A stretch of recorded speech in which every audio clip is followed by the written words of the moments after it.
Welcome to this edition of History and Highballs, Indian Cuisine with Preeti Was, Her Path to James Beard. My name is Stacy and I handle adult education here at the North Carolina Museum of History. So whenever you join us for one of these History and Highballs programs, you and I get to virtually spend the evening together listening to some incredible stories about North Carolina places and people and what makes our state so special. If you enjoyed tonight's program, we invite you to head over to the museum's website at ncmuseumofhistory.org, where you can learn more about our upcoming programs, exhibits, and digital resources. This is also where you can find more information about joining our North Carolina Museum of History Associates. Our associates and foundation provide crucial funding and support to the museum, which, in addition to many other things, helps make programming like tonight's program possible. We would like to thank those of you who donated funds towards this evening's program. We continue to do our best to keep our programs free to attend, but there are costs associated with keeping our series going, and we just continue to be so humbled by your generous support of the museum. A few quick housekeeping items for this evening. We ask that you please keep your mics muted throughout the entirety of the program, and to please type any questions that you have for our guest speaker into the chat function located at the bottom center of your screen. At the end of the program, our adult programs intern Cameron will ask our speaker as many of your questions as time allows. So it's my honor to introduce and welcome this evening's speaker, Preeti Was, chef, restaurateur, owner of Cheney Indian Food Emporium, and 2023 James Beard Award nominee semifinalist. Born and raised in South India, Preeti is the embodiment of what Cheney is, a mix of Indian and American culture with a mission to better the world through good homemade food. When she's not at Cheney, which is rare, she's likely to be spending time with her family or reading a book. So Preeti, I'm going to turn things over to you. Welcome. Thank you for being with us. Thank you, Sarah, for that wonderful introduction. I'm more of a behind the camera person, in the kitchen kind of person. So being on camera I'm not shy. Like I told Sarah, I'm not shy. Just give me a minute to get into my groove, I guess. But yes, my name is Preeti Was. I was born and raised in Madras, South India. It is now called Chennai. And when Casey, Stacy, and I had our little meeting about what I might talk about today and how the flow of the evening might go, we had discussed a PowerPoint presentation and the path of what brought me to this point. And I don't think they were ready for what I spoke about. I didn't know I was going to talk about that. So I know you had a little disclaimer at the beginning of it, and I have to say right at the outset, I took a mental health day from work today. I stayed home all day, which is very unusual for me. I was working on my computer, but I had to mentally prepare myself to speak about things that I have not publicly spoken about before. So, but it's not all doom and gloom because here I sit. But so a little bit about me. I am the youngest in a family that comprised of my oldest sister and my two older brothers, my father, my mother, my paternal grandmother who lived with us, and also a cow. Well, first a buffalo, then a cow. You did not hear me wrong. We did have them living on the tiny little patio behind our house. And as they used, the cow and the buffalo used our room, the kids' room, to walk in and out of, it was also a little bit of their room. And no, we didn't live in a farmhouse somewhere. This was the first floor apartment of an apartment building, actually. But there you have it. That's India for you, at least back then. So my path to cooking, I actually started baking when I was 9 years old. Really drawn to the alchemy of baking and the magic that just a few ingredients with a few different techniques and ratios could turn into something else entirely. A biscuit, a cookie, a cake. We had neighbors that had moved in, and when I first saw her bake a cake, I was completely fascinated, and have been since, actually. So in India, we only had like a little stovetop with an external gas cylinder attached to it. And that was our form of cooking. That's all we had, our appliance to cook with. We didn't actually have ovens. So I was fascinated that she had this round oven that was electrical, it plugged in, and then to watch this batter be put in there and then transform into a cake was just amazing to me. So I started saving my money, and I would I'd get on my little red bicycle, and I would go around to whatever book exhibitions that came around, because I started buying cookbooks, specifically baking books, and practicing. It was really transportive for me, because baking was not something that we did. This is 30, 40 years ago. I just turned 50. So it was my time. It was for me. And not everything was like happy, little me baking in a kitchen. It was, I grew up in a household where my father was a very violent alcoholic. And my mother started working. She opened her own business called Delhi Emporium. And yes, that's where I borrowed the word emporium for Chini. Mama opened Delhi Emporium to basically to feed, clothe, and house us, because my father was by that point pretty well into his alcoholism. And so I would come home after my sister got married. My brothers were not around the house. I would come home from school to my father being very drunk. And in our household, he did not like the household help servants, as they're called in India, to do any of the cooking. They could do the prep, and they could do the dishes and all of that, and do all the chopping and all those things, but not the actual cooking itself. And so when I got home from school, when I still in my school uniform with my book bag, he would be waiting for me to come and cook so that he could eat something. And on an empty tummy and a lot of alcohol, that's not a good combination, as you can imagine. So if I knew what was good for me, I got in the kitchen right away and cooked. And it's no exaggeration to say that there's times that I really cooked to save my life, because when he was that inebriated, my father was prone to very serious violence. And I'll spare you those details necessarily, but it got pretty bad. So I cooked to keep my father from beating me. And I was beaten pretty severely a lot of times. But I'm still here. Like I said, there's a good ending to the story.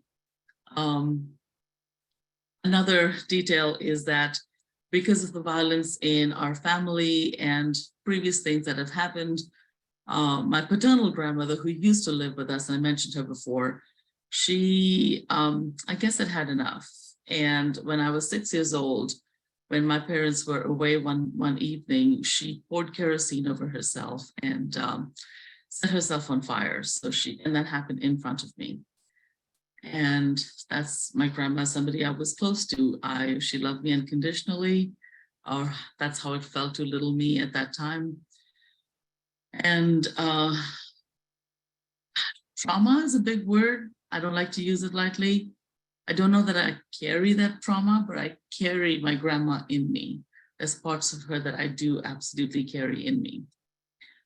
So having these experiences growing up, and a mother who was very absent in my life, because as I've grown older, of course, I've come to realize she had to keep the household going. And me being the youngest, and me being a child in an Indian household, I was not supposed to be heard. They didn't even really want to see me unless I was being this good, obedient little child. That's what we're taught to be. And so what happened as a result of that is I became a very, very perceptive child, and also a young adult after that. And I think a lot of people with roots and experiences of violence and trauma might speak to that as well, in that being extremely perceptive about people saved them. I knew when my father's eyes turned a certain way, or if he turned to look at me a certain way, I knew what was coming next, and learned to read the room very, very well, and people also. Later on in life, it has stood me in good stead. But, you know, these are things you don't realize that you pick up when you're a child. I'm also going to deviate a little bit and say that I know previous speakers have relied on, or not just relied on, but have been asked to have PowerPoint presentations, so you have a little inkling of where they came from, cute photos of them as little children, perhaps, things like that, their journey, photos of their journey. And I chose to lay myself bare, just me, my face, so there's no hiding behind a PowerPoint presentation. And that's the story. That's how I wanted to tell my story.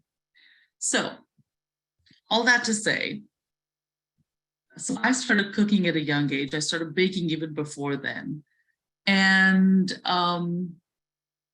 what I realized after a little while is that I was told, you know what, don't actually cook, just bake, because your baking is far better than your cooking. Because I have some phenomenal cooks in my family. I'm very thankful to have been fed and nourished by some incredible women. And some of the women turned out to not be as incredible, but their food still was. And that has still stayed with me. So I got exposed to more than I think a young child should be exposed to. I think we could all agree on that. But it also made me want to leave. In my head, I wanted to be transported. So that's another reason why I love to read, is because when those book exhibitions came around, not only did I buy cookbooks, I also bought books of fiction. Enid Blyton, my favorite author, every Indian can agree with me. She was magic with her books. And so I started getting transported in my head to, you know, the English countryside with children and their chocolate cake and their lemonade and the sandwiches that their mom made for them to take on picnics. I got transported to the Faraway Tree series where where Silky the elf would make these little exploding like honey biscuits. And, you know, so I started to travel through the pages of these books, and in my head, all the travel led to food. And so to me, I thought, you know what, if I started to feel like the only escape I might have as I got older was to get married, because that's what I was supposed to do. You know, that's what I was being raised to do, be obedient, be married off in an arranged marriage, and so I could be somebody else's problem. But in my head, I know marriage was the only path shown to me at the time. So in my head, I was like, well, good, when I leave, then hopefully whoever I get married to will love to eat and will love to travel. And, you know, maybe that's what I'll get to do, and I'll get to see and experience all of these things. So I found little ways to escape in my head. Well, I had a boyfriend, which was not allowed, a secret boyfriend, because again, not allowed. And fortunately, he loved to eat. So whenever we went out, met in secret and all that, we went to eat. And so I had some pretty great food experiences with him as well. And again, that started to make me want more and more. Well, the boyfriend didn't work out, but when I was 20 years old, I joined an airline, a domestic airline called NEPC, as a flight attendant, which was bliss for me. Yes, the work was hard, but I made some phenomenal friends.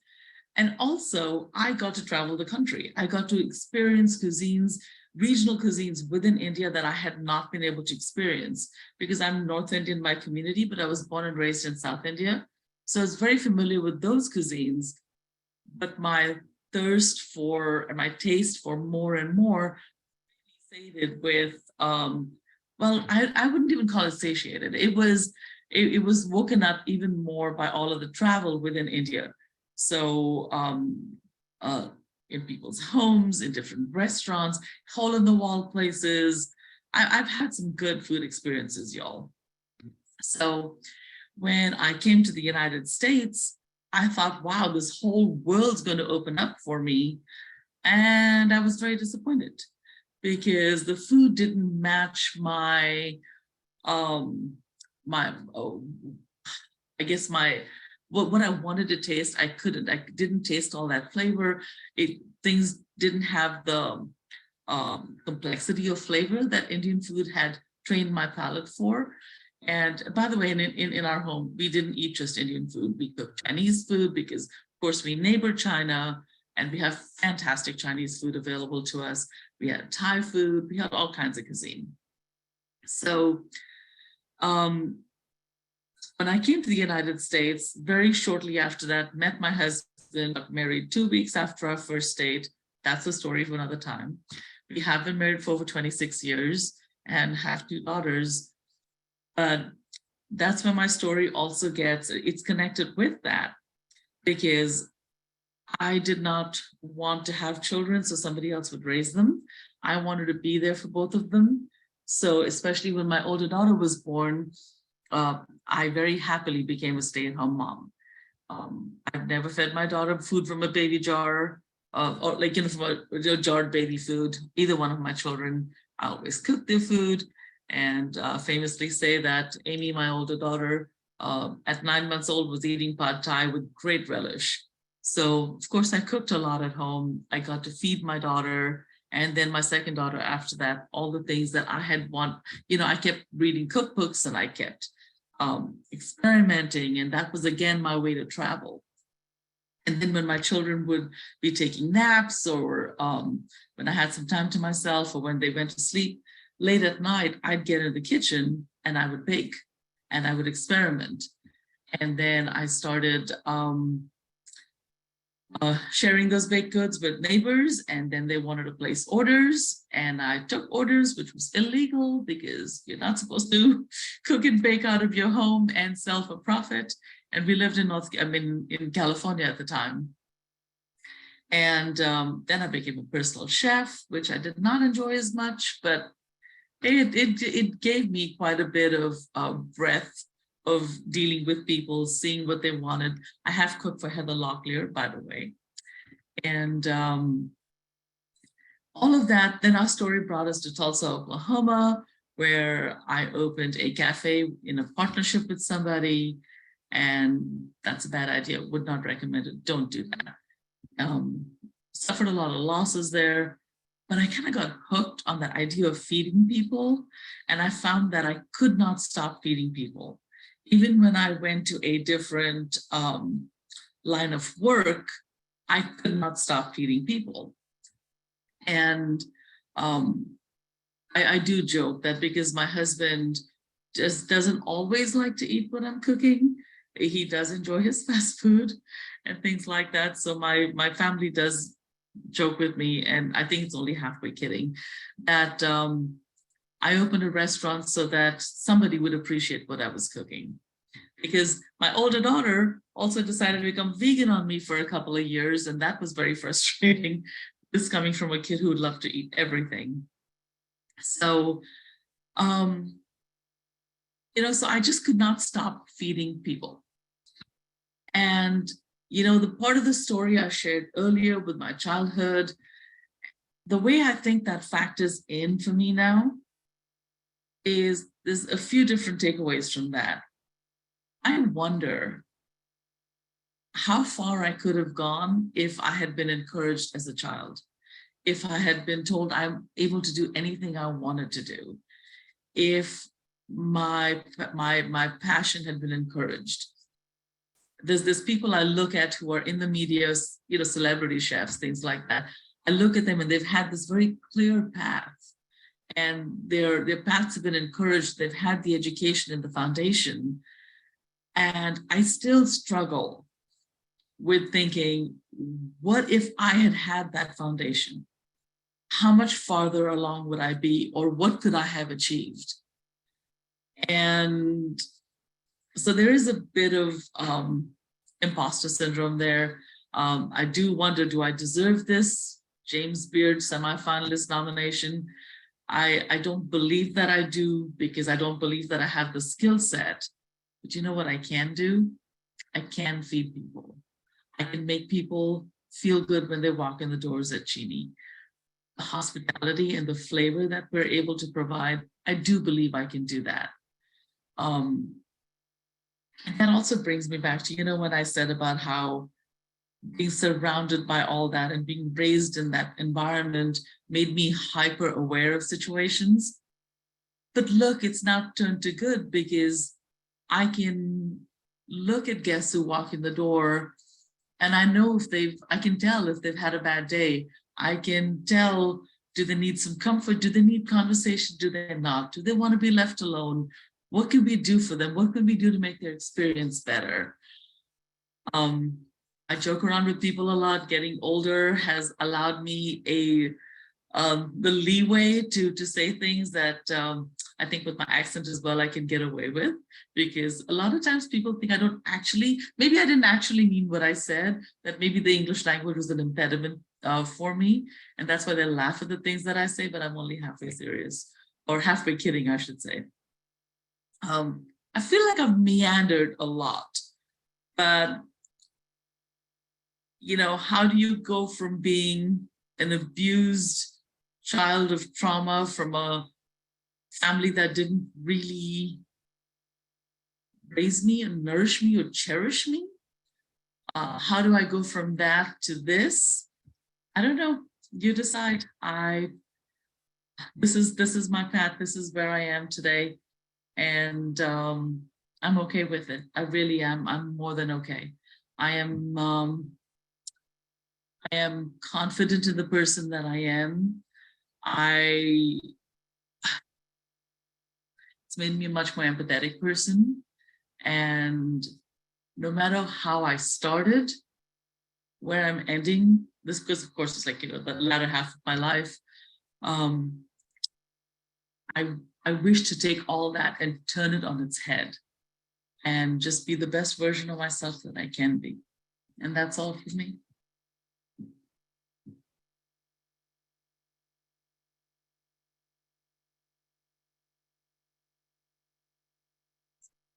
Thank you so much, Preeti. That was just incredible.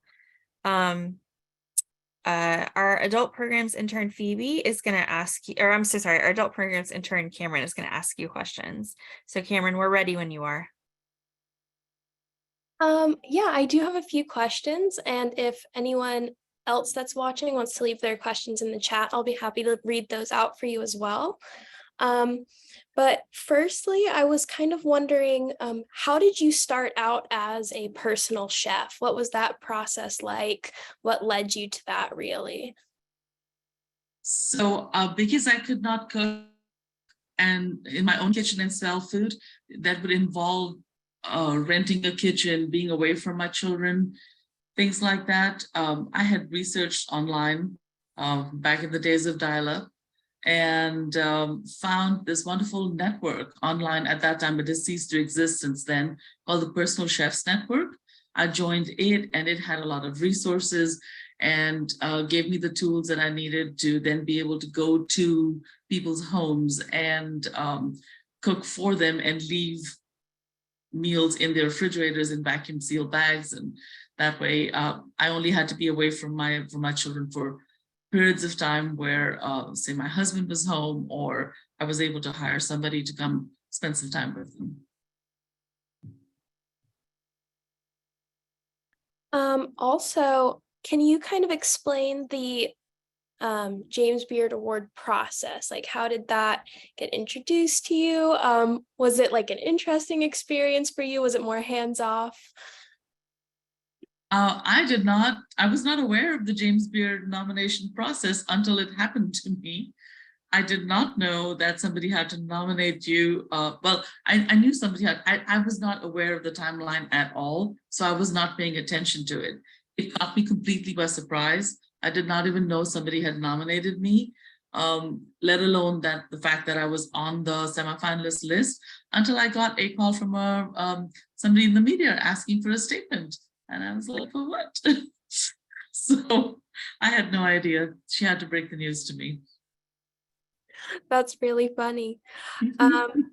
And the last question I really have is like, what do you enjoy about running a restaurant? You talked about how you have this drive to cook for people, but what else about, I guess, even working behind the scenes has been beneficial for you? I really enjoy the process of mentoring our young staff members. For several of them, it's their first job. And I love watching them grow in that environment. I enjoy teaching the staff. I enjoy learning from them. I love the camaraderie of a team. When it's good, it is so good. And the best part is getting to serve people. I really enjoy that.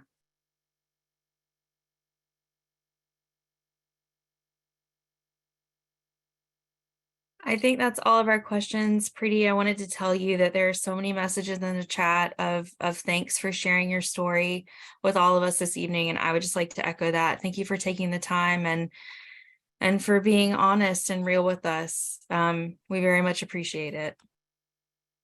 Thank you for having me. And may I say, the one thing I didn't get to say is that I'm speaking up because why do we carry the weight of what was done to us? Why do we bear that in silence? So I'm giving, hopefully this message gives anybody permission, speak up.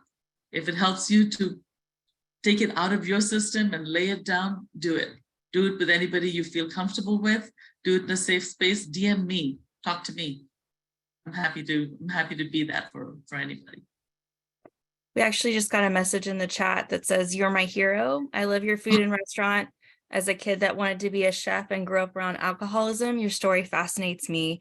Working as hard as a chef scared me when I was young and regret not pursuing it. What gave you the strength to go after it, after your dream, I guess?" So the good news is it's never too late. I turned 50 years old in November. I opened Cheney at 49. I've worked very hard in the past, but the older you get, the harder it gets. What gave me the strength to do it? I believed I could. Who's going to stop me? Just me. So don't be afraid. That's what I want to tell you. Don't be afraid. You want to come intern at Cheney, come do it.